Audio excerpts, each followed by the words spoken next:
જય શ્રી કૃષ્ણ, નમસ્કાર, પ્રણામ, સ્વાગત છે મિત્રો તમારું એક નવા વિડીયોમાં। મિત્રો આપણી આજની કહાની છે ગડપણનો સહારો, એક દીકરી। તો મિત્રો આ કહાની એક પારિવારિક કહાની છે અને નાના મોટા દરેક મહિલાઓ અને પુરુષોએ ખૂબ જ સમજવાલાયક અને વિચારવાલાયક કહાની બનવાની છે। તો મારી તમને વિનંતી છે કે આ કહાનીને અંત સુધી ધ્યાનથી સાંભળજો અને પસંદ આવે તો વિડીયોને લાઈક કરીને વધુમાં વધુ શેર પણ કરજો। તેમજ તમે આવી જ કેટલીક અવનવી કહાની સાંભળવા માંગતા હોય અને હજુ સુધી આ ચેનલને સબસ્ક્રાઇબ ન કરી હોય તો અત્યારે જ આ ચેનલને સબસ્ક્રાઇબ જરૂરથી કરી લેજો, જેથી અમારા આવનારા વિડીયોની માહિતી તમારા સુધી સૌથી પહેલાં પહોંચે। તથા કોમેન્ટ બોક્સમાં હર હર મહાદેવ લખી દેજો, જેથી ભગવાન ભોલેનાથની કૃપા હંમેશા આપણા સૌ પર બની રહે। તો ચાલો મિત્રો શરૂ કરીએ આજની કહાની। મિત્રો મગનભાઈ અને રમીલાબેન બંને પતિ પત્ની સુખેથી પોતાનું જીવન વિતાવતા હતા। મગનભાઈને આછી પાતળી નોકરી હોવાથી એમના ઘરનું ગુજરાન માંડ માંડ ચાલતું હતું, છતાં પણ મગનભાઈ ક્યારેય હિંમત હાર્યા ન હતા। આજે મગનભાઈ પોતાની આંગણામાં બેસીને હિંચકે વિચારી રહ્યા હતા કે તેમની જિંદગીની શરૂઆત કેવી રીતે થઈ હતી। ત્યારે મગનભાઈ એમના ભૂતકાળના વાતાવરણમાં ખોવાઈ ગયા અને પોતાના બાળપણના દિવસો યાદ કરવા લાગ્યા। મગનભાઈના પિતા એક મામૂલી ખેડૂત હતા। એમના પિતાનું અવસાન થતાં એમની માતાએ ખેતીકામ મજૂરી કરીને પણ મગનભાઈને ભણાવવા માટે કચાશ રાખી ન હતી। જીવનના શરૂઆતના 20 વર્ષ તો હવાની જેમ ઉડી ગયા। પછી શરૂ થઈ નોકરીની શોધ। આ નહીં પહેલું નહીં ઓલું, આમ કરતાં કરતાં મગનભાઈને 4 વર્ષ થઈ ગયા, પણ નોકરી ન મળતા બાપ દાદાની જમીનમાં ખેતી કરવાનો વિચાર કર્યો અને પછી ગામડાની એક રમીલા નામની કન્યા સાથે લગ્ન કર્યા। ત્યાર પછી પોતાના જીવનની રામ કહાની શરૂ થઈ ગઈ। લગ્ન જીવનના શરૂઆતના 2 વર્ષ તો પોતાની પત્નીના સપનાઓને પૂરા કરવામાં પસાર થઈ ગયા। પછી એને બાળકના આવવાની આહટ થઈ। રમીલાએ પુત્રને જન્મ આપ્યો ત્યારે મગનભાઈની ખુશીનો કોઈ પાર નહોતો। મગનભાઈ પોતાના દીકરાને દુનિયાની દરેક ખુશી મળે એ માટે રાત દિવસ જોયા વિના વધારે મહેનત કરતા ગયા। એ દીકરાનું નામ એમને હર્ષ રાખ્યું હતું। એમની જિંદગીમાં હર્ષ યાને કે ખુશીઓ લાવ્યો હતો। હવે એમનું બધું ધ્યાન એમના બાળકમાં કેન્દ્રિત થઈ ગયું। બાળક સાથે હસવું, રમવું, ખાવું પીવું અને લાડ કરવાનું શરૂ થઈ ગયું હતું। સમય તેવો જલ્દીથી પસાર થઈ ગયો એ ખબર જ ન પડી। એક દિવસ ફરી રમીલાએ ખુશીના સમાચાર આપ્યા। એ માં બનવાની હતી। ત્યારે મગનભાઈ અને રમીલા એવું ઈચ્છતા હતા કે ભગવાને આપણને દીકરો તો પહેલા ખોળે આપ્યો છે, હવે દીકરી આપે તો સારું, પણ ભગવાને એમના ખોળામાં એક બીજો પણ દીકરો આપ્યો। એ દીકરાનું નામ શિવમ પાડ્યું। ત્યારે એમને થયું કે ભગવાને અમારી બંને આંખો ગડપણમાં આપી એવું વિચારીને ખુશ થઈ ગયા। હવે આમ જ દિવસો પસાર થતા ગયા અને જોતામાં મગનભાઈ 45 વિતાવી ગયા। ત્યારે ઘર પરિવાર બધું જ હતું, પણ કંઈક ખામી લાગતી હતી। છોકરા મોટા થઈ ગયા અને એનો સંસાર બાંધવાનો સમય આવ્યો। મોટો દીકરો ભણવા માટે વિદેશ જતો રહ્યો। એક સપનું પણ પૂરું થઈ ગયું અને દીકરો હવે પોતાના પગ પર ઊભો થઈ સારી નોકરીએ લાગી ગયો। એક મોટી કંપનીમાં મેનેજર હતો। પરદેશમાં જ સ્થિર થઈ ગયો હતો। બીજો દીકરો કારખાનાનો માલિક હતો। મુંબઈની એક છોકરી સાથે લગ્ન કરી ત્યાં ઠરીઠામ થઈ ગયો હતો। બંને દીકરાએ મનપસંદ કન્યા સાથે લગ્ન કર્યા હતા। મગનભાઈ અને એમની પત્ની બંને હવે ઘરડા થઈ ગયા હતા। દવાઓ પર જીવન જીવવાનું શરૂ થયું અને ભગવાનની પ્રાર્થનાઓમાં લાગી ગયા અને રાત દિવસ દીકરાઓની આવવાની રાહ જોઈ આંખોની નજરોને રસ્તા પર જમાવીને બેસી રહેતા અને વિચારતા કે કાલે સવારે અમારા દીકરા આવશે અને અમને સાથે લઈને જશે। એ આશાએ દિવસો પસાર કરી રહ્યા હતા।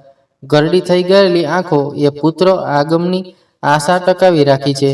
બાળકો મોટા થશે તો ખુશીથી આ ઘરમાં રહીશું એવું વિચારીને આ ઘર લીધું હતું, જે હવે મોટા ભાર લાગવા લાગી રહ્યું હતું। ત્યારે મગનભાઈ પોતાના ભૂતકાળને વગોળતા વર્તમાનમાં આવી પહોંચ્યા। ત્યાં એમની પત્ની રમીલાનો અવાજ એના કાને પડ્યો। એ કહી રહી હતી કે ક્યાં સુધી આ ઢસરડા કરવાના, માણસની જિંદગીમાં ક્યાંક નિરાશ તો હોવી જોઈએ ને. આપણે છોકરા માટે આ ખેતીની જમીન સાચવીને શા માટે અહીં પડ્યા રહેવું વાના કારણે ચાલવામાં તકલીફ પડતી. રમીલાએ મગનભાઈને કહ્યું, તારી વાત તો બધી સાચી. માણસો દીકરા માટે પથ્થર એટલા દેવ કરે, મંદિરે મંદિરે ફરે, ખોડાના ખૂનની બાધાઓ રાખે, જ્યારે તને તો ઈશ્વરે 2 દીકરા દીધા, એટલી આપણા ઉપર એની મહેર છે. ત્યારે મગનભાઈએ ભૂતકાળમાંથી આવી વર્તમાનમાં રમીલાબેનને સાંત્વના આપી સમજાવવા માંડ્યા. મને એક દીકરી દીધી હોત તો આપણા દુઃખની ભાગીદાર થાત. વાત તો વિસામો બનીને એ આપણું હૈયું હળવું કરત. રમીલાબેન ધીરે ધીરે અફસોસ વ્યક્ત કરતા હતા. મગનભાઈ અને રમીલાબેનનો મોટો દીકરો હર્ષ પરદેશમાં હતો. શરૂઆતમાં એનો પત્ર આવતા, પરંતુ વર્ષો વીતતા એ પણ બંધ થઈ ગયા. હવે વર્ષમાં એકાદ વખત ફોન આવે. એ વખતે મગનભાઈને ત્યાં ફોન ન હતો, એટલે તો ફક્ત કોઈના ઘરેથી સમાચાર જ મળતા. મારા મા બાપને કહેજો કે હર્ષ મજામાં છે. આટલા ટૂંકા વાક્યોનો સંદેશો રમીલાબેનના હૈયાને કોઈ ખાતો. એમાંય મુંબઈથી અઠવાડિયા પહેલા આવીને 4-5 કલાક રહીને બીજા દિવસે શિવમનો પરિવાર તરત રવાના થઈ ગયો. અને ત્યારે રમીલાબેનની આંખોમાં હળાશ વરસવા લાગ્યો. આ દીકરાઓ માટે મેં ભગવાનને પ્રાર્થના કરેલી.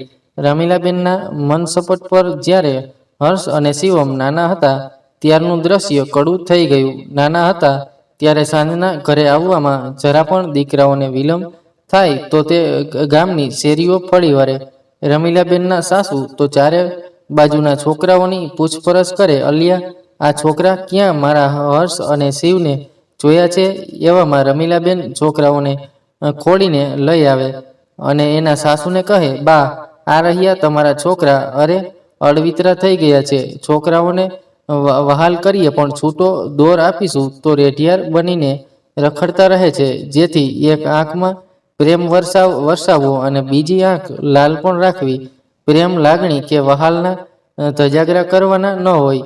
એ તો માનવીના અંતરમાં વહેતું ખળખળ ઝરણું છે. એમના સાસુના શબ્દો રમીલાબેનને યાદ આવવા લાગ્યા. છોકરાઓની માંગતી વખતે એ એમની રાહ જોવામાં ઉજાગરા કરતી. આંખોના આંસુ આજે ધરતી પર ટપકી રહ્યા. કેટલી આશાઓના તોરણો એમણે બાંધ્યા હતા. છોકરાઓના ભાવિ માટે ચેનની નીંદર લીધી ન હતી. શહેરની હોસ્ટેલમાં મોકલીને શિક્ષણની સારી સગવડ કરી દીધી. એમને એવી આશા હતી કે છોકરા ભણી ગણીને સારું કમાતા હશે, પછી સુખનો સૂરજ એમના ઘરે જળાટ કરશે. બાપુજી, અમે ત્યાં ઠરીઠામ થઈશું, પછી તમને ત્યાં બોલાવી લઈશું. મોટા દીકરાના શબ્દોને આજે 15 વર્ષના વહાણ વહી ગયા હતા. ત્યારે આજે પોતાના મા બાપની ખબર લેવા આવ્યો હતો.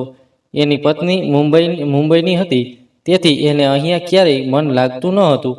એમની મોટી દીકરી સ્નેહા હોમ સાયન્સમાં ગ્રેજ્યુએટ થયેલી હતી. એના દાદા દાદીને હરખીને વળગી પડી પંજાબી ડ્રેસમાં એ ખૂબ જ રૂપાળી લાગતી હતી. એ દાદીમાં, તમે મુંબઈ કેમ નથી આવતા? વહાલથી સ્નેહાએ પૂછ્યું. એનો વિચાર તો ઘણોય છે તારા દાદીથી. હવે કામ પણ નથી થતું. રમીલાબેનની જગ્યાએ મગનભાઈએ જવાબ આપ્યો. ત્યાં સ્નેહાની મમ્મી એટલે કે શિવમની પત્ની તરત જ બોલી, બેટા, તારા દાદા દાદી આ ગામના માણસ છે, એમને ત્યાં ન ફાવે. એને સ્નેહાની વાત પર પૂર્ણ વિરામ મૂકી દીધો. પોતાની દીકરી સામે જોઈને શિવમની પત્ની બોલી, સ્નેહા, તું દાદા દાદીથી દૂર રહે. તું અહીં આવી જા. ગામડામાં તો બહુ સાંભળવું પડે તને. ક્યાંય કોઈ રોગના જંતુઓનો ચેપ લાગશે. સ્નેહાની મમ્મીએ સ્નેહાને બોલાવી લીધી.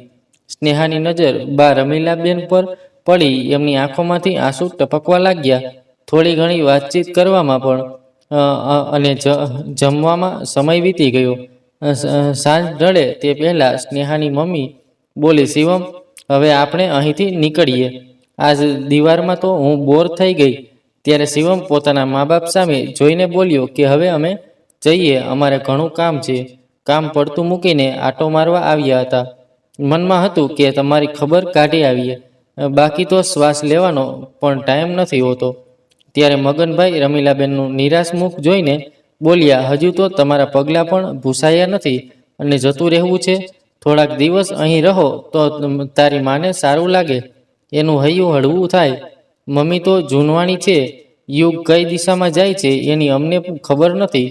અમારી કેરિયર બનાવવાની હોય ને અહીં પડ્યા રહેવાથી ગંદવાળા જ જોવાનું ને છોકરાઓને કેવા સંસ્કાર પડે. શિવમની પત્નીએ મગનભાઈને સંભળાવ્યું ત્યારે મગનભાઈ પોતાના મનમાં સળગી રહ્યા.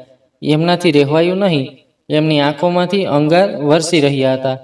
તમારા સંસ્કારોથી શિવમ આટલો આગળ વધ્યો કે એને શિક્ષણ આપ્યું, પણ તમારા આવા સંસ્કારોએ એમના અમોને આપેલા સંસ્કારોને બાળીને રાખ કરી દીધા. તમારા મા બાપ એને યાદ આવે છે, એના મા બાપનું તમોએ અસ્તિત્વ મિટાવી દીધું. એટલું યાદ રાખજો કે તમે તો જિંદગીના લાંબા સમયે અમને બે ઘડી મળવા આવ્યા છો, પણ તમારા સંસ્કારની અસર કેવી પડશે કે તમારા છોકરા તમારું મોહ જોવા પણ રાજી નહીં થાય. તૃસ્કે શરીરે મગનભાઈએ સંભળાવી દીધું, ચાલ શિવમ, હવે અહીં ઘડીએ રહેવાય નહીં. શિવમ એક તરફ પણ કાળિયા સિવાય ત્યાંથી ઊભો થયો. સ્નેહા આ બધું જોતી હતી. રમીલાબેનની આંખોમાં આંસુ વેદના બનીને વહેતા હતા. તે મગનભાઈને ઠપકો આપવા લાગ્યા. તમારે આવા કડવા વેણ બોલવાની જરૂર ન હતી. ક્યાં સુધી હવે આ બધું સહન કરવાનું? જિંદગીના અંત સુધી આપણે સાંભળ્યા જ કરવાનું.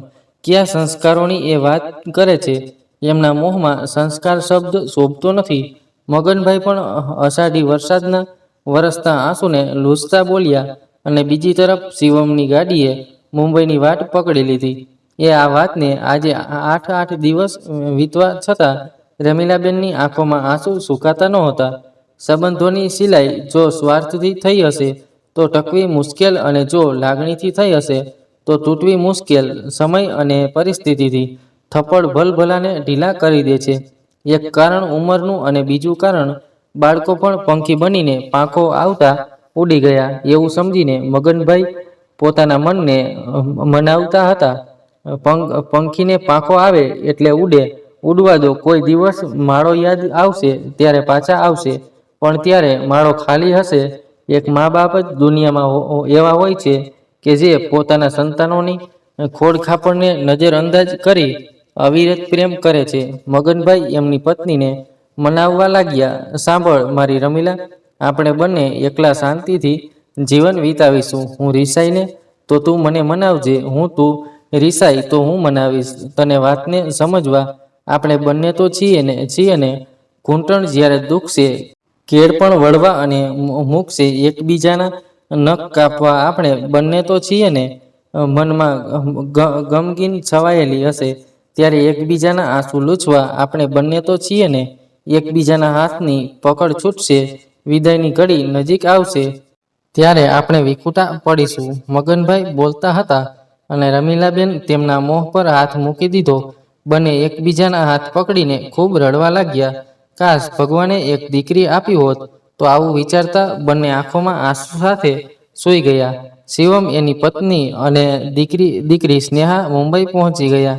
પણ આખા રસ્તે સ્નેહા મનમાં વિચારતી રહી કે હું શું કરું કે મારા દાદા દાદી ખુશ રહે. એ વિચારે એ પણ કંઈ બોલ્યા વિના સીધી પોતાના રૂમમાં ચાલી ગઈ. કંઈ પણ કહ્યા વિના પોતાના રૂમનો દરવાજો બંધ કરી દીધો. એના મગજમાં જે વાત ફરી રહી હતી કે દાદા દાદી શું કરતા હશે? દાદીનો આંખ રડીને સૂજી ગઈ હશે. એને શું કરવું એ સમજાતું ન હતું. બીજા દિવસે સવારે સ્નેહાના મમ્મી પપ્પા એક લગ્ન પ્રસંગમાં ગયા હતા. સ્નેહાએ એની બહેનપણીને ફોન કર્યો અને એને મળવા માટે ચાલી ગઈ. બહેનપણીની સાથે એને દાદા દાદીની વાત કરી. એને એક નિર્ણય લીધો કે તે સાંભળી તેની બહેનપણીએ પણ એને સાથ આપવાની તૈયારી બતાવી. એ એકદમ મનને હલકું કરી અને ઘરે આવી ત્યારે મમ્મી પપ્પા આવ્યા નહીં હોવાથી એને મનથી નિર્ણય લઈને એક ચિઠ્ઠી લખી કે એ ઘરમાંથી નીકળી ગઈ. બહેનપણીએ એને મદદ કરી અને બસમાં બેસીને ત્યાંથી રવાના થઈ. આ બાજુ મુકુંદરાય અને રમીલાબેન સવારે પોતાની પ્રવૃત્તિઓમાં શરીરથી જોડાઈ ગયા, પણ મન તો હવે જિંદગીથી થાકી ગયું હતું. એવામાં જ પડોશીના છોકરાએ સમાચાર આપ્યા કે રમીલા માસી, તમારા પૌત્રી સ્નેહા રેલવે સ્ટેશન ઉતરી છે અને અહીં આવે છે. હોય નહીં, સાથે કોઈ હતું? એક સબાટ બે પ્રશ્નો મગનભાઈએ પૂછ્યા. હા કાકા, તે સ્નેહા બહેન જ છે. એ એકલા હતા એટલે મગનભાઈ અને રમીલાબેન પગમાં ચંપલ પણ પહેર્યા વિના સ્ટેશન બાજુ દોડ્યા. ત્યાં જ ગામના ગોરંદે સ્નેહા દેખાઈ એટલે તેઓ દોડીને હરખથી સ્નેહાને ભેટી પડ્યા. એમની આંખમાં હરખના આંસુઓ ભરાયા હતા. દીકરી કહીને બંને ચોધાના આંસુએ રડવા લાગ્યા. બા દાદા, તમારી દીકરી આવી છે, તમે રડો નહીં. જો તમે રડશો તો હું આજ ટ્રેનમાં પાછી જતી રહીશ. હું તો તમારી સાથે રહેવા આવી છું. સ્નેહા બા દાદાના આંસુ લૂછતા બોલી. ના દીકરી, અમારું ગઢપણ સુધરી ગયું.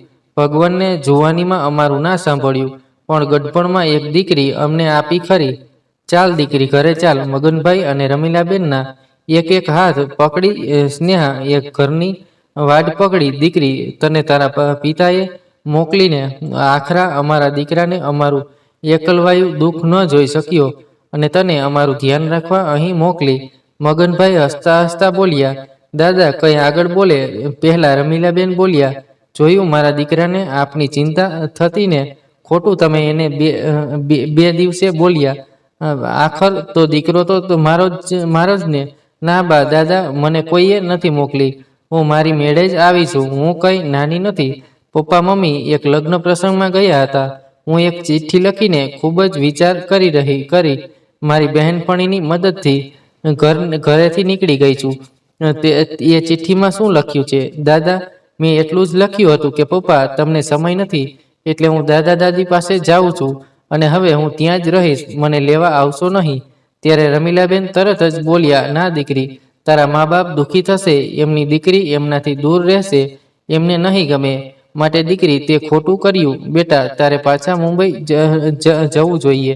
ના બા, તેમને પણ ખબર પડે કે બાળક મા બાપથી દૂર જાય તો દિલ કેવું તૂટે છે.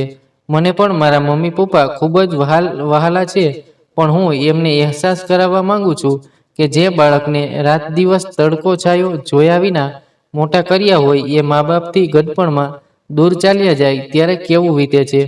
હું જવાની નથી જ્યાં સુધી મારા મમ્મી પપ્પાને અહેસાસ ન થાય.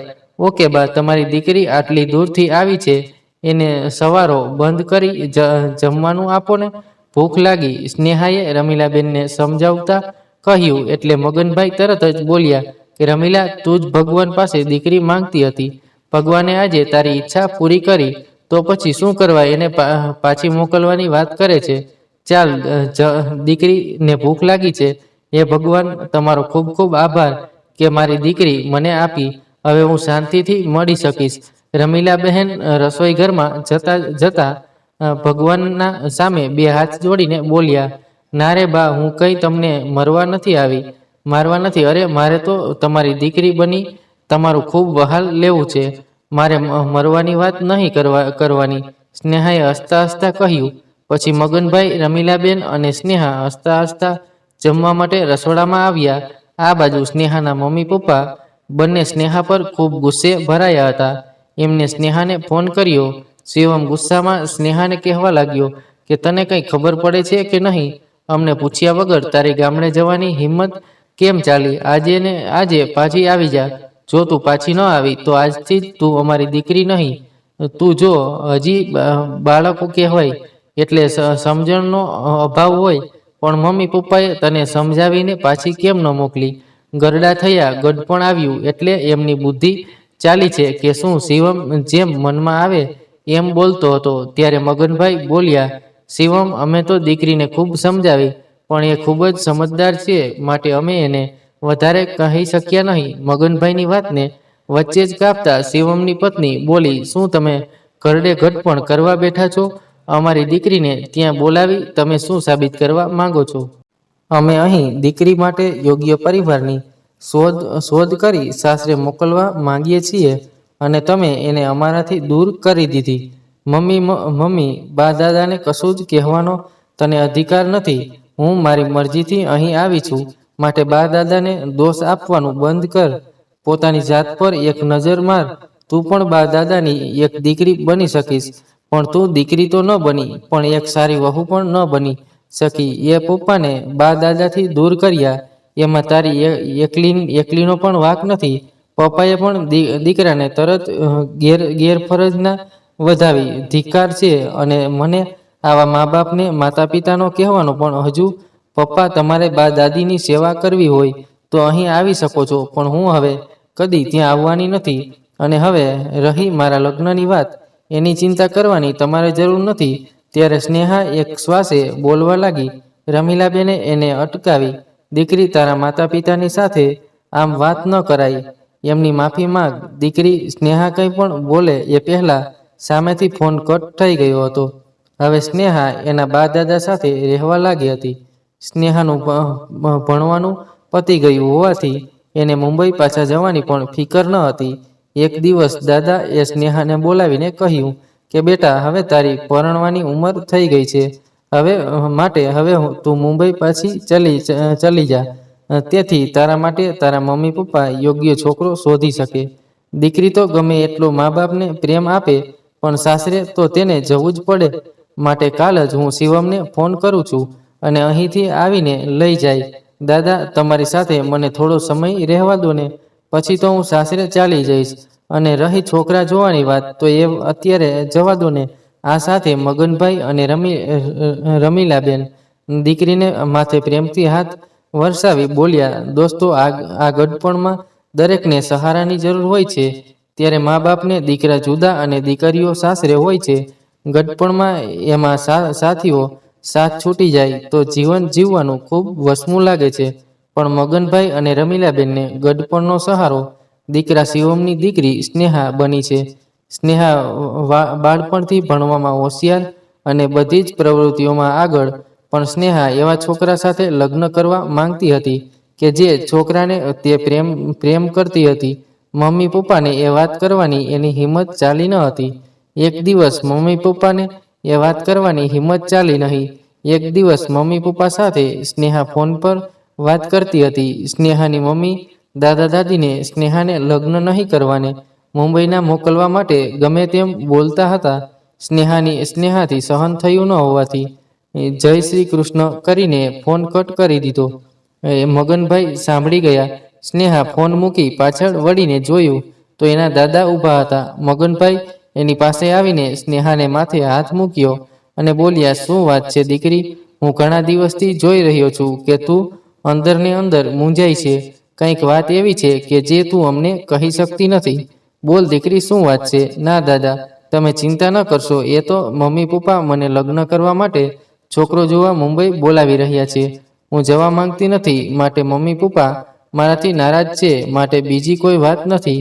સ્નેહાએ દાદાને હૈયા ધારણ આપતા કહ્યું, ના દીકરી, કંઈક તો વાત છે, પણ તું તારા દાદાને કહેતી નથી. મગનભાઈ દીકરીની સામે જોઈને બોલ્યા. દાદાએ ભૂતકાળને યાદ કરવાથી હવે કોઈ મતલબ નથી. મમ્મી પપ્પાએ મારા માટે છોકરો જોઈ લીધો છે અને હવે મમ્મી પપ્પાને હું નારાજ કરી શકું એમ નથી, માટે મેં છોકરા જોવાની હા પાડી દીધી. સ્નેહા દાદાની પાસે બેસી ગઈ.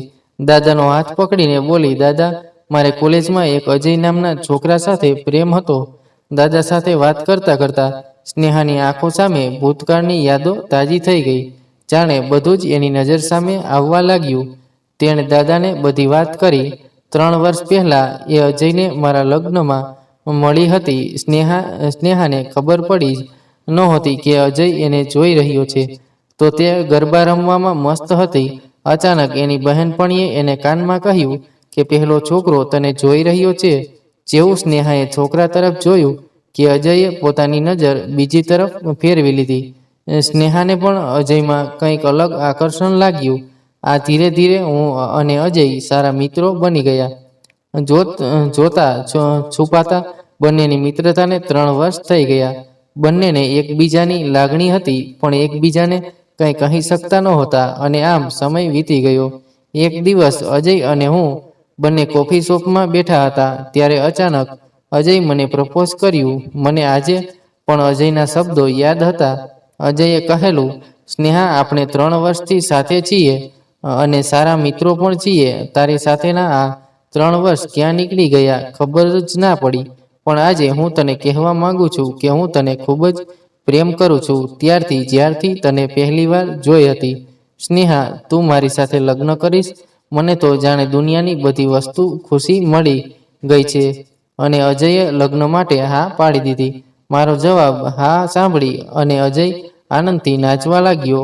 એક દિવસ મેં એને પરિવારમાં અમારા લગ્નની વાત હવે કરી દેવી જોઈએ એમ અજયને મેં કીધું. અજયને હજુ નોકરી મળી ન હતી અને એનું સપનું કેનેડા જવાનું હતું. માટે એકવાર નોકરી મળી જાય પછી પરિવારને આપણે લગ્નની વાત કરીશું તેમ અજયને મેં સમજાવ્યું. મને પણ એમ લાગ્યું કે મમ્મી પપ્પા પણ અજયને સારી નોકરી અને કેનેડા જવાનું સાંભળી અમારા લગ્નની મંજૂરી આપી દેશે એ વિચારે હું ચૂપ રહી. આમને આમ દિવસો વીતવા લાગ્યા. મારા માટે લગ્નના માગા આવતા હતા અને હું કોઈ પણ કારણ બતાવીને એને ટાળતી રહી અને છેવટે મમ્મી પપ્પાનું લગ્ન માટે દબાણ વધતું ગયું અને અજય મને કંઈ પણ કહ્યા વગર કેનેડા ચાલ્યો ગયો. હું પણ એકદમ નિરાશ થઈ ગઈ હતી. મમ્મી પપ્પાને પણ વાત કરી શકતી ન હતી. ત્યારે દાદા તમને મને મળવા માટે આવ્યા. મને એમ થયું કે દાદા દાદી પાસે રહીશ મારું મન પણ હલકું થશે અને તમારી સાથે રહેવા પણ મળશે. અહીં હોઈશ ત્યાં સુધી તો મમ્મી પપ્પા કોઈ છોકરાની વાત નહીં કરે અને કદાચ અજયના કોઈ સમાચાર આવી જાય. પણ દાદા મમ્મી પપ્પાએ એક છોકરો જોયો છે માટે ફોન આવ્યો હતો. મને તે છોકરાને મળવા બોલાવે છે. હું શું કરું? દાદા મમ્મી પપ્પાને પણ મારા લગ્નના અરમાન હોય તો એ સ્વાભાવિક છે. કદાચ દુનિયા ભૂલી જતી લાગે છે કે છોકરીના લગ્નની સૌથી વધારે ચિંતા એના મા બાપને હોય છે. મમ્મી કહેતી હતી કે બેટા ભરત અંકલે આ છોકરો બતાવ્યો છે તો ખાલી છોકરો પસંદ હોય તો કંઈ બાકી તો કશું જોવા નથી. સ્નેહાના પપ્પાએ પોતાની લાડકવાઈની જિંદગી એક સગાના હાથમાં સોંપી દીધી હતી. જાણે કે સ્નેહા સાથે કંઈ ખરાબ થવા જ નહોતા દેવાના. સૂર્ય આમ તો કેનેડાથી આવેલો પણ એના મમ્મી પપ્પા અહીં જ રહેતા હતા. દેખાવે સારો હતો, સારું ભણેલો હતો અને કેનેડામાં સારી નોકરી હતી. સૂર્યનો સ્વભાવ સારો હતો.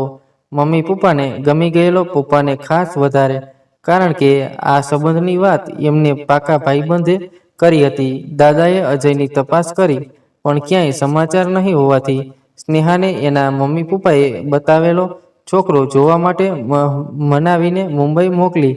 સ્નેહા અને સૂર્યની બીજાને મળે તે માટે મીટિંગ કરી. સ્નેહાએ મમ્મી પપ્પાની ખુશી સામે પોતાના અજય સાથેના પ્રેમની વાત ન કરી અને લગ્ન માટે હા પાડી દીધી. સ્નેહાને એક વાતનો હાશકારો હતો કે પોતાના લીધે મમ્મી પપ્પાને કોઈના મહેણા ટોણા સાંભળવા નહીં પડે અને દાદા દાદીને મમ્મી કંઈ ન કહે રહે. થોડા દિવસમાં સૂર્યને કેનેડા પાછું જવાનું હોવાથી અઠવાડિયામાં સગાઈ નક્કી થઈ. સ્નેહા હવે અજયને ભૂલીને પોતાના જીવનસાથી સૂર્ય સાથે કેનેડા જવાના સપના જોવા લાગી. બીજી બાજુ દાદા દાદીની દૂર જવાનું દુઃખ પણ થતું હતું. સગાઈમાં દાદા દાદી આવ્યા હતા. જ્યારે તે ગામ જવા નીકળ્યા ત્યારે સ્નેહા ખૂબ રડી હતી. દાદા દાદીના ગામ ગયા પછી સ્નેહા અને દાદા દાદીની ખૂબ યાદ આવતી હતી. પણ હવે પારકા દેશમાં પારકાને પોતાના કરવા વધારે જવાનું છે એમ મનને મનાવી સૂર્ય સાથે લગ્નની તૈયારી શરૂ કરી દીધી. દાદા દાદીના ગયા પછી સ્નેહાના લગ્નની તૈયારીમાં બધાય લાગી ગયા. એક વર્ષ પછી સ્નેહાના અને સૂર્યના લગ્નની તારીખ નક્કી થઈ ગઈ. સગાઈના પછી યુગલમાં જે નવચેતના જોવા મળતી એવું કશું જ નહોતું બંનેને. તે છતાં સ્નેહા તો અજયને ભૂલીને સૂર્ય સાથે જિંદગીના સોનેરી સપના જોવા લાગી હતી. સૂર્યના કેનેડા ગયા પછી સ્નેહા ફોન અને મેસેજની રાહ પણ જોતી, પણ સૂર્ય પાસે તો જાણે સમય જ નહોતો. સ્નેહા રાહ જોઈને સામેથી ફોન કરે ત્યારે 2 જ મિનિટમાં મને કામ આવી ગયું છે, હું થોડી વારમાં ફોન કરું એમ કહીને મૂકી દેતો. મમ્મી પપ્પા પણ આ બધાયથી અજાણ હતા એટલે ખુશ હતા. ક્યારેક સ્નેહાને લાગતું કે પોતે ઉતાવળ તો નથી કરીને અને બીજી જ પડે વિચાર આવતો ત્યાં બધી વાતોનો હવે શું મતલબ? કેટલી ધામધૂમથી સગાઈ થઈ છે અને હવે સંબંધ તૂટી જાય તો શું કરવું? સૂર્યને થોડો સમય આપો કે મમ્મી પપ્પાને સાચી હકીકત જણાવવું. મગજમાં એક કસમકસ ચાલતી હતી. મમ્મી પપ્પાને જણાવતા પહેલા વિચાર્યું કે હજારો લોકોના હજારો સવાલ વચ્ચે માણસ સગાઈ થઈ છે, મમ્મી પપ્પા, જો સંબંધ તૂટે તો સામનો કેવી રીતે કરશે? અને મારા દાદા દાદીને આ સાંભળીને ઘાત થઈ જાય. તો સ્નેહા ચૂપ રહી. બરાબર 11 મહિને પછી સૂર્ય લગ્ન કરવા માટે ઇન્ડિયા આવ્યો. ફક્ત 20 દિવસ માટે જ એના ઇન્ડિયા આવતા સ્નેહાએ એને આટલામાં મળીને વાત કરી કે જો તમે આ સંબંધથી ખુશ ન હો તો મને કહી દો. અરે હું થોડું મોડું થઈ ગયું હોય પણ કંઈક રસ્તો નીકળશે. પણ સૂર્ય એક વાત હસવાના કાઢી નાખી. અરે સ્નેહા ગાંડી થઈ ગઈ છે કે શું? 15 દિવસ પછી આપણા લગ્ન છે. આ વાતનો હવે કોઈ મતલબ નથી. સમય બહુ ઓછો છે. આપણે લગ્નની તૈયારીમાં ધ્યાન આપીએ. અને દર એક દિવસ તો લગ્નની તૈયારીમાં નીકળી ગયા. આખરે એક દિવસ પણ આવી ગયો. સ્નેહાને નવવધુના રૂપમાં જોઈને દાદા દાદીને તો એક આંખમાં ખુશીના આંસુ આવે, બીજી આંખમાં દીકરીની વિદાયના આંસુ આવી ગયા. લગ્ન પ્રસંગ શાંતિથી પતી ગયો. પછી સ્નેહા દાદા દાદીને ગળે વળગીને ખૂબ રોઈ. દાદા તરત જ બોલી પડ્યા, દેવલોકથી આવેલી એક વહાલી પરી દીકરી બની અમારા આંગણીએ હસાવતી અમારી લાડકી રડાવી વિદાય થાય છે. મારી લાડકવાઈ કહેતા દાદા ખૂબ જ રડી પડ્યા. સ્નેહા પણ દાદાને છોડતી ન હતી.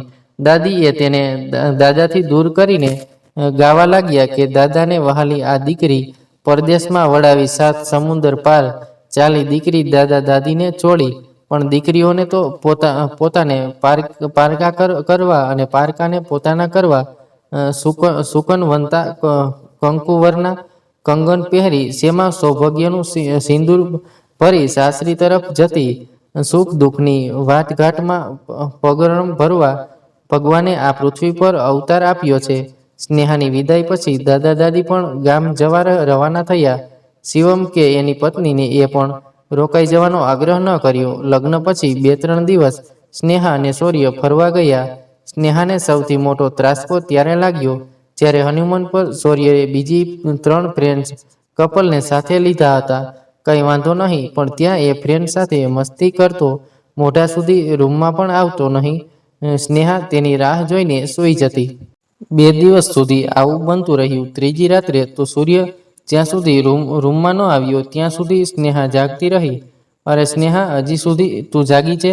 સૂઈ જા, ગુડ નાઇટ. મારે કોઈ ભૂલ થઈ ગઈ હોય તો કહો, પણ આવો વ્યવહાર કરવાનું બંધ કરો. શું થયું? આવું કેમ બોલો છો? એવું કંઈ નથી. હું તને પહેલા મારી મિત્ર બનાવવા માંગુ છું, પછી તને પત્ની. સ્વચ્છાએ થોડી લાગણી સાથે જવાબ આપ્યો, પછી સૂઈ ગયો. પણ સ્નેહાના મગજમાં હજારો સવાલો ચાલતા થયા. બંને ઘરે પાછા ફર્યા. 20 દિવસ પૂરા થતાં સૂર્ય કેનેડા જતો રહ્યો. બધાયને એમ હતું કે થોડા મહિના પછી સ્નેહાને પણ કેનેડા બોલાવી લેશે. પણ લગ્નના 1.5 વર્ષ સુધી આવું કંઈ બન્યું નહીં.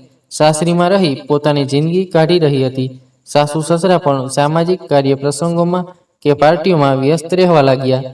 મમ્મી પપ્પાને કંઈ કહેવાનો મતલબ નહોતો. એમને તો દીકરીના લગ્ન થઈ ગયા એટલે ગંગા નાહ્યા. દાદા દાદીને તો જો આ વાતની ખબર પડે તો દીકરીનું દુઃખ સહન ન કરી શકે. માટે સ્નેહા ચૂપ રહી. 1.5 વર્ષ પછી સૂર્ય ઇન્ડિયા આવ્યો તો ખરો, પણ આજે એ જ સૂર્ય હતો. એનો પતિ તો શું સારો મિત્ર પણ નહોતો બની શક્યો. સવારથી બહાર નીકળી જાય તે રાત્રે આવે. સૂર્યને કેનેડા જવાનો દિવસ નજીક આવતો હતો, પણ હવે સ્નેહાને સાથે લઈને ગયા વગર છૂટકો ન હતો. એના મમ્મી પપ્પા અને સ્નેહાના મમ્મી પપ્પાએ સાથે મળીને સ્નેહાની સૂર્ય સાથે કેનેડા જવાની બધી તૈયારી કરી દીધી. અને એ દિવસ પણ આવી ગયો. ખરેખર આજે એને વિદાય થઈ રહી હતી અને સ્નેહા દાદા દાદીને ગળે વળગીને ખૂબ જ રડી રહી હતી. દાદાને તે વચન આપ્યું કે દાદા, તમારી દીકરી તમને અને દાદીને એકલા ગામમાં નહીં રહેવા દે. બહુ જલ્દી કેનેડા પોતાની સાથે બોલાવી લેશે. દીકરી તો દાદા દાદી માટે એક વિસામો હતો. તે પોતે તેમનાથી દૂર 7 સમુંદર પાર જવાનો પણ દીકરી એને સાસરે તો મોકલવી જ પડે. સ્નેહા કેનેડા પહોંચી ગઈ. ઘર નાનું હતું, પણ સ્નેહાને સૂર્ય સાથે રહેવા મળવા આવતો હતો.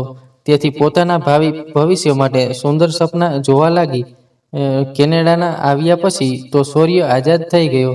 સવારે ઘરની બહાર નીકળી જાય તેમ રાત્રે મોડી પાર્ટી કરી અને લથડિયા ખાતો આવતો. સ્નેહાએ મનને મનાવ્યું કે મારા નસીબમાં દુઃખ લખ્યું હશે.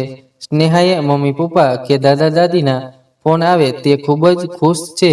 સૂર્ય એનું ખૂબ ધ્યાન રાખે છે, એમ કહી પોતાનું દુઃખ છુપાવતી રહેતી.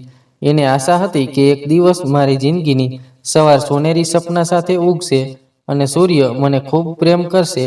પછી હું દાદાને આપેલું વચન પૂરું કરી દાદા દાદીને હંમેશા માટે મારી સાથે રહેવા બોલાવી લઈશ. એ સોનેરી સવારના સપના ચોથા ચોથા સ્નેહાના દુઃખના દિવસો નીકળતા હતા. એક દિવસ સ્નેહા સવારે માર્કેટમાં ખરીદી કરવા ગઈ. સૂર્યના ઘરે આવતા પહેલા તે જલ્દી ખરીદી કરી ઘર તરફ પાછી વળી. સ્નેહા ઘરે પહોંચી ત્યારે જોયું કે ઘરની બહાર કોઈની ગાડી હતી. ડોરબેલ વગાડવાને બદલે પોતાની પાસેની ચાવીથી દરવાજો ખોલીને અંદર ગઈ. એ ધીરે પગલે સૂર્યને શોધી રહી હતી અને એટલામાં જ પોતાના બેડરૂમમાંથી ખડખડાટ હસવાનો અવાજ આવ્યો. એ બેડરૂમ તરફ ગઈ અને દરવાજો ખોલીને અંદર ગયો અને દરવાજો ખોલીને જોયું તો એના પગ નીચેથી ધરતી સરકી ગઈ. જે જગ્યાએ હોવા માટે એ છેલ્લા 1.5 વર્ષથી પ્રયત્નો કરી રહી હતી, એ જગ્યા પર કોઈ બીજી છોકરી. સ્નેહાને સામે જોઈને આ સૂર્ય બેફિકરાથી બોલ્યો, જો સ્નેહા, હું તને આ વાત કરવાનો જ હતો, પણ હવે તને જાતે જ ખબર પડી ગઈ છે તો સારું છે. આ રિયા છે મારી ગર્લફ્રેન્ડ. અમે એકબીજાને ખૂબ પ્રેમ કરીએ છીએ. હું તારી સાથે લગ્ન કરવા માંગતો ન હતો, પણ પપ્પાએ એમના ભાઈબંધની દીકરી સાથે મારા લગ્ન કરાવવા હતા અને હું લગ્ન ના કરું તો મને કેનેડા પાછા નહીં મોકલવા ઈચ્છતા હતા અને રિયાથી હું દૂર થવા માંગતો ન હતો. માટે આજે લગ્ન માટે એમને હા પાડી દીધી. સૂર્યની વાત સાંભળીને સ્નેહાને કશું કરવું એ ખબર ન પડી.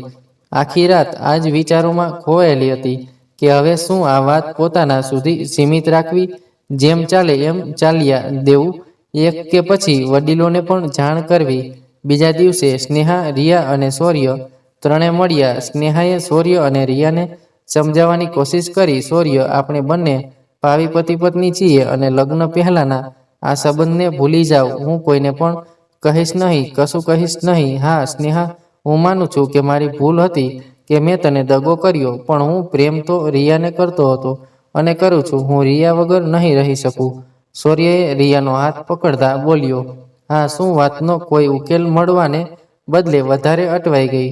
મમ્મી પપ્પાને વાત કેવી રીતે કરું, સાસુ સસરાની નજર, આ એમના દીકરાની કિંમત શું રહેશે, અને સૌથી વધારે તો દાદાને આપેલું વચન કેવી રીતે પૂરું કરીશ. આ આખી વાત સ્નેહા અને એમના મમ્મી પપ્પા પર તો આ બટન તૂટી પડ્યા જેવી આફત સમાન હતી.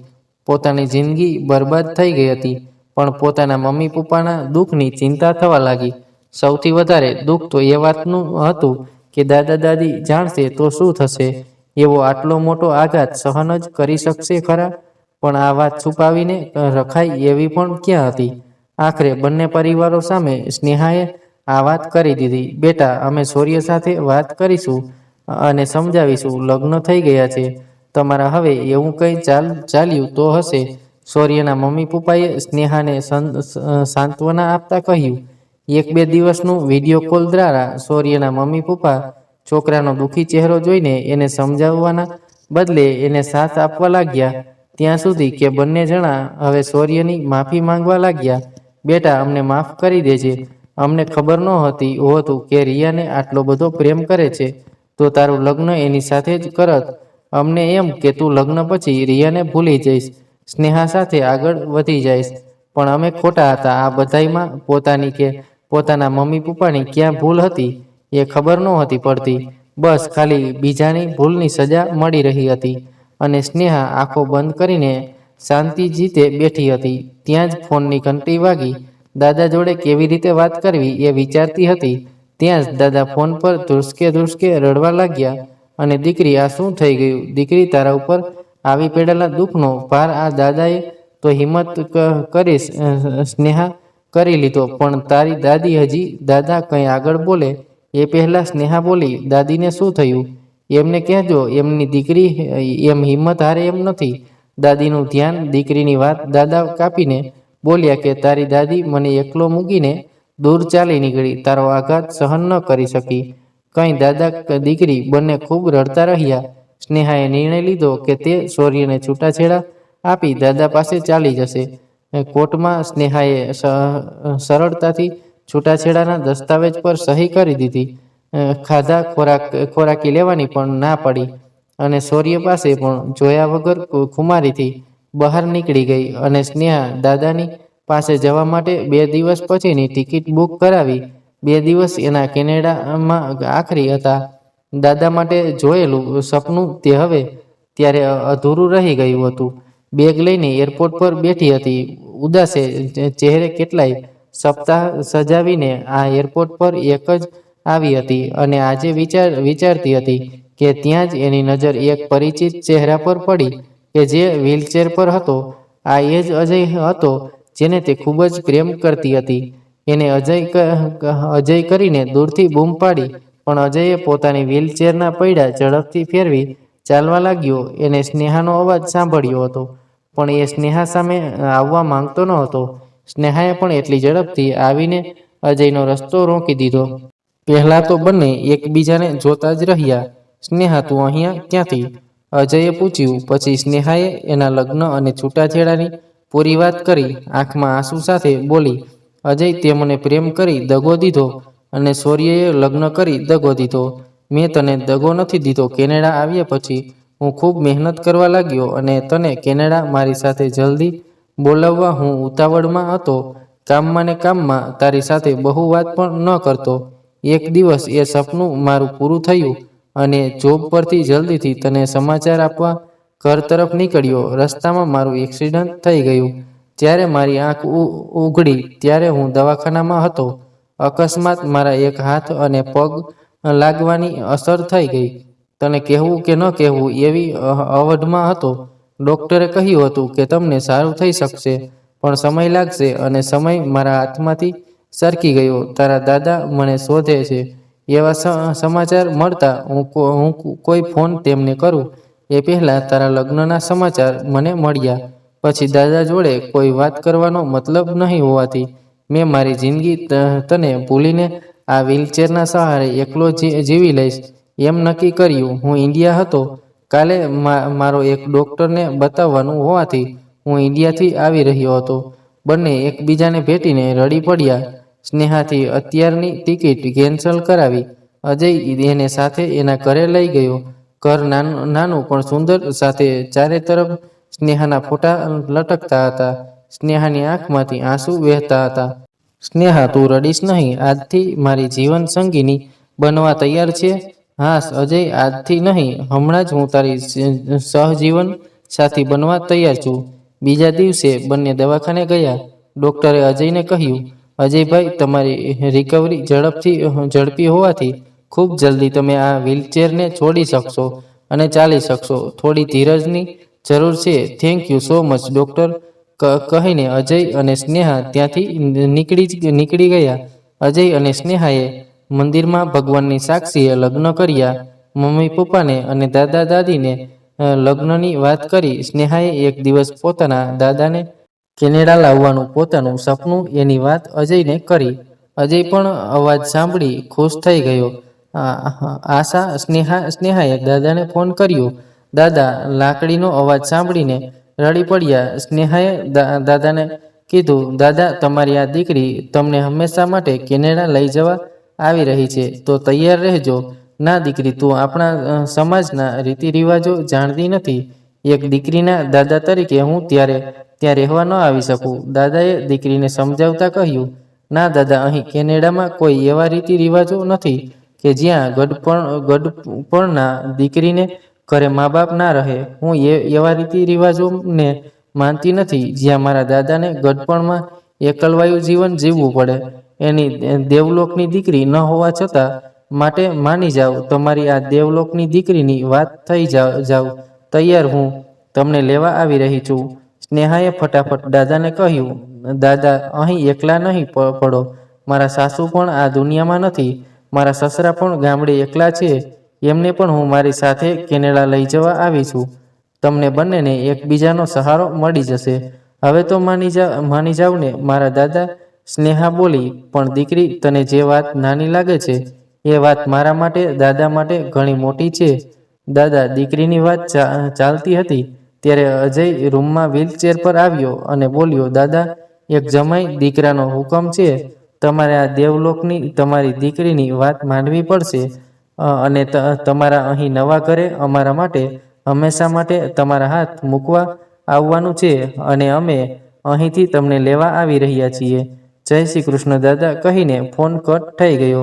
મુકુંદરાય રમીલાબેનના ફોટા સામે જોઈને બોલ્યા, દાદી, તું તો ચાલી ગઈ, પણ તારી આ દેવલોકની દીકરીએ મને ગઢપણનો સહારો દીધો. એ પ્રભુ, તારો ખૂબ ખૂબ આભાર. ગઢપણના સહારા તરીકે દેવલોકમાંથી સહારા માટે મા બાપને એક દીકરો કે એક દીકરી આપજે. હું પામીને તો ધન્ય બની ગયો. તો મિત્રો, આ કહાની કેવી લાગી કોમેન્ટ કરીને જરૂર જણાવજો. જો કહાની પસંદ આવી હોય તો વિડીયોને લાઈક કરીને શેર કરજો. પણ અને આવી જ કહાની સાંભળવા માંગતા હોય તો આ ચેનલને સબસ્ક્રાઈબ જરૂરથી કરી દેજો. તો ચાલો મિત્રો, હવે મળીશું એક નવી કહાની સાથે. ત્યાં સુધી તમામ મિત્રોને જય શ્રી કૃષ્ણ, રાધે રાધે, હર હર મહાદેવ.